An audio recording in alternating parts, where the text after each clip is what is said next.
स्वामी समर्थ. स्वामी कृपा ज्योतिष मध्ये मी भास्कराचार्य मंजुषा जोशी आपलं हार्दिक स्वागत करते.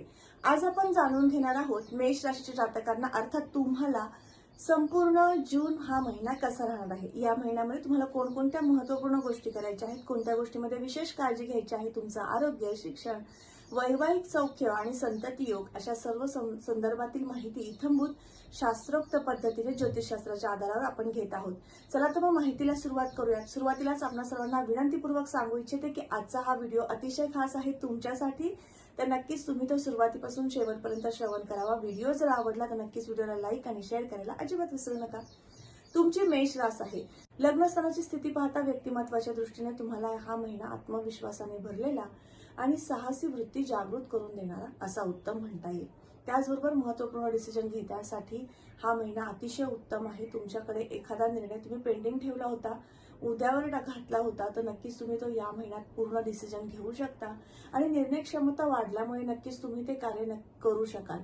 त्याचबरोबर धनस्थानाची स्थिती पाहता धनस्थानाचे अधिपती शुक्रदेव धनस्थानातूनच गोचर करतात. हाही शुभ योग आहे. गुंतवणुकीची संधी वारंवार या महिन्यात येऊ शकेल आणि त्या पद्धतीने तुम्ही गुंतवणूक सुद्धा करू शकाल.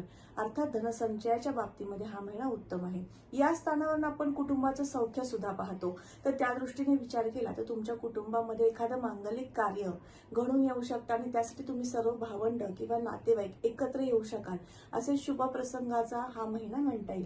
त्याचबरोबर तुमच्या तृतीय स्थानावरून आपण कीर्ती, प्रसिद्धी, पराक्रम, परिश्रम ह्या सर्व गोष्टी पाहतो. या ठिकाणी असणारी बुधदेवांची रास, बुधदेवांचं गोचर धनस्थानात आहे. त्यामुळे या महिन्यामध्ये तुम्हाला 14 जून पर्यंतचा जो कालावधी आहे तो थोड्याफार प्रमाणामध्ये एखादं कार्य करताना दिरंगाई होणं किंवा अल्प प्रमाणात, अगदी अल्प प्रमाणात, लग्नात मंगळ आहे त्यामुळे अगदी मोठ्या प्रमाणात नाही पण अल्प प्रमाणात तुम्हाला कामामध्ये दिरंगाई होऊ शकते 14 जून पर्यंत. त्यानंतर मात्र तुमच्या कामाला गती अतिशय वेगाने होईल. संभाषण क्षेत्रामध्ये कार्य करत असाल, कम्युनिकेशन क्षेत्रामध्ये तुमचं कार्य असेल तर त्या कार्याचा ठसा उमटवण्याचा कालावधी सुद्धा 14 जून नंतर अतिशय उत्तम आहे. अर्थात 14 जून पर्यंत पराक्रम परिश्रमाच्या दृष्टीने विचार केला तर कालावधी मध्यम स्थिती दर्शवतो आणि तदनंतर अतिशय उत्तम. याबरोबरच या कीर्ती प्रसिद्धीच्या बाबतीत विचार केला किंवा मीडिया क्षेत्राशी रिलेटेड तुम्ही कुठलं काम करताय तर तुमच्यासाठी सुद्धा हा महिना 14 जून नंतर विशेष खास म्हणता येईल. या दरम्यान तुम्हाला तुमच्या कामाचा गुणगौरव प्राप्त करून देणं, तुमच्या कामाला गती प्राप्त होणं, त्या कामातनं यश, लाभ, कीर्ती, प्रसिद्धी प्राप्त करून देणं असे शुभ संकेत बुधदेवांच्या कृपेने प्राप्त होतील. याबरोबर चतुर्थ स्थानाकडे वळूयात. चतुर्थ स्थानात असणारी कर्क रास. चंद्रदेव दर 2.25 दिवसाने बदलतात तसे तुमचा मूडही बदलत असतो, परंतु चतुर्थ स्थानावर येणाऱ्या शुभ अशुभ ग्रहांच्या दृष्ट्या ह्या अतिशय महत्त्वपूर्ण ठरतात तुमच्या कुंडलीमध्ये वाहन वास्तू सौख्यासाठी. वाहन वास्तू आपण रोज घेत नाही, परंतु वाहन वास्तूचं सौख्य जर उत्तम असेल तर आपण ज्या वास्तूमध्ये राहतो, जे वाहन वापरतो त्यापासून आपल्याला किती प्रमाणामध्ये लाभ प्राप्ती आहे किंवा किती प्रमाणात सुख आहे ह्या सगळ्या गोष्टी पाहिल्या जातात. या सर्व संदर्भात विचार केला तर या ठिकाणी येणारी मंगळदेवांची चतुर्थ दृष्टी आणि राहुदेवांची पंचम दृष्टी, अर्थात तुम्हाला चतुर्थ दृष्टी मंगळदेवांची आल्यामुळे वाहन वास्तूचं सौख्य प्राप्त करून घेण्यासाठी, अर्थात नवीन वास्तू खरेदी करण्यासाठी, वाहन खरेदी करण्यासाठी नक्कीच प्रेरित होऊ शकाल. घेण्याचे योग येणार आहे. परंतु राहुदेवांची पंचम दृष्टी आल्यामुळे तुम्हाला जे वाहन खरेदी करायचे किंवा वास्तू खरेदी करायची यामध्ये अडचणी सुद्धा येऊ शकतात. तर या अडचणींवर मात करण्यासाठी कुठले उपाय करायचे हे आपण आता व्हिडिओच्या शेवटी समजून घेणारच आहोत. पंचमस्थानाकडे जाऊयात. पंचमस्थानावरून आपण शिक्षण, संतती आणि प्रेम प्रणय पाहतो. या सर्व संदर्भात विचार केला तर शिक्षणाच्या दृष्टीने हा महिना उत्तम आहे. 12 जून नंतर उत्तम कालावधी आहे. बरोबर तुम्हाला कुठल्याही क्षेत्रामध्ये, संगीत क्षेत्रामध्ये किंवा कला क्षेत्रामध्ये शिक्षण अर्जित करायचं असेल किंवा कोर्सला ऍडमिशन घ्यायचं असेल तर त्यासाठी सुद्धा 12 जून पर्यंतचा कालावधी अतिशय उत्तम आहे. रविदेव शुक्रदेवांच्या स्थानामध्ये, धनस्थानामध्ये आणि शुक्रदेवांच्याच राशीमध्ये आल्यामुळे नक्कीच कला क्षेत्रामध्ये तुम्हाला आवड निर्माण होणं, गायन, वाचन, नृत्य, वाद्य क्षेत्रामधील शिक्षण अर्जित करावं अशी इच्छा जागृत करणं अशा सगळ्या गोष्टींचा तुम्हाला या महिन्यामध्ये अनुभव घेता येणार आहे. पंचम स्थानावर आपण प्रेम प्रणय पाहत असतो. या दृष्टीने विचार केला तर या महिन्यामध्ये तुमच्या प्रियकर किंवा प्रेयसीकडनं थोडंसं एखाद्या विषयावरती आर्ग्युमेंट्स होऊ शकतात, वाददायी परिस्थिती निर्माण होऊ शकते. त्यांच्या मनामध्ये एखाद्या गोष्टीबद्दल असूया किंवा द्वेष निर्माण होऊ शकतो, अहंपणा जागृत होऊ शकतो, असे कुयोग येतील. परंतु हे कुयोग फक्त 14 जून पर्यंत आहेत. त्यामुळे नक्कीच काळजी तुम्हाला 14 जूनपर्यंत घ्यायची आहे. वादळी प्रसंगांना सामोरं जाताना शांततेने आणि संयमाने घेणं तुमच्यासाठी अतिशय महत्त्वपूर्ण ठरू शकेल. याबरोबर षष्ठ स्थानाकडे वळूया. षष्ठ स्थानाचे अधिपती बुधदेव जे धनस्थानातनं गोचर करतात. अर्थात तुम्हाला तुमच्या जमिनी संदर्भातील काही कार्य अर्धवट राहिले होते किंवा एखाद्या प्रॉपर्टी संदर्भातील कौटुंबिक अर्थात वडिलोपार्जित प्रॉपर्टी संदर्भातील काम तुमचं पूर्ण होत नसेल तर नक्कीच या महिन्यात ते पूर्ण होऊ शकतं. त्या संदर्भातील कार्याला तुम्ही हात घालू शकता. उत्तम योग आहे. त्याचबरोबर ज्यांचे खरेदी विक्रीचे व्यवसाय आहेत त्यांना सुद्धा उत्तम ग्रहस्थिती आहे. 14 जून नंतर तुमचा व्यवहार पूर्ण होऊ शकतो. 14 जून पर्यंत त्या व्यवहाराला सुरुवात होऊ शकते किंवा त्या संदर्भातील पावले तुमच्याकडनं उचलली जाऊ शकतात. अशा पद्धतीने ग्रहस्थिती आहे.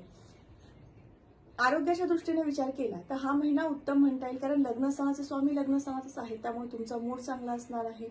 कुठलं जे एखादं कुटील आजारपण होतं जे वारंवार तुम्हाला सातत्याने त्रास देत होतं तर त्या त्रासातनं तुम्ही आता बाहेर पडणार आहात. सुरुवात होणार आहे.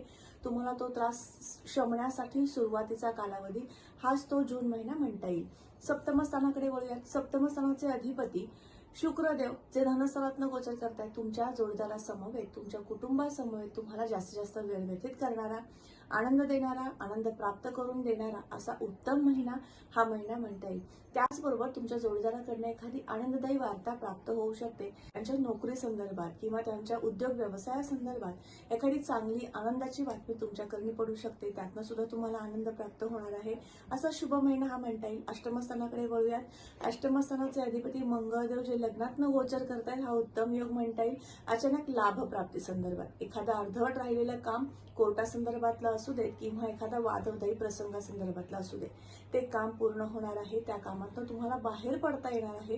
एखाद्या अशुभ प्रसंगातनं बाहेर काढणारा आणि एखाद्या लाभदायी प्रसंगाला सामोरं जाणारा असा उत्तम कालावधी हा मंगळदेवांच्या कृपेने तुम्हाला या महिन्यात प्राप्त होईल.